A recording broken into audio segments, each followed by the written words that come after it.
bird over here on the boat. We already fed him one. Now we have to feed him another one because he's still hungry, looking for food.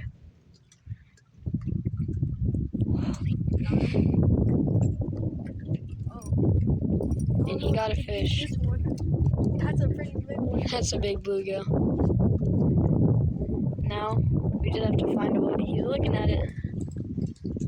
Wait, should I just hold it up in the air and then he can swoop down on it? No, we have to throw it like right there. He'll come for it, I bet. Oh yeah. All right.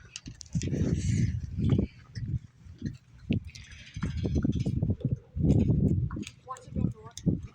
Yup. He's going for it.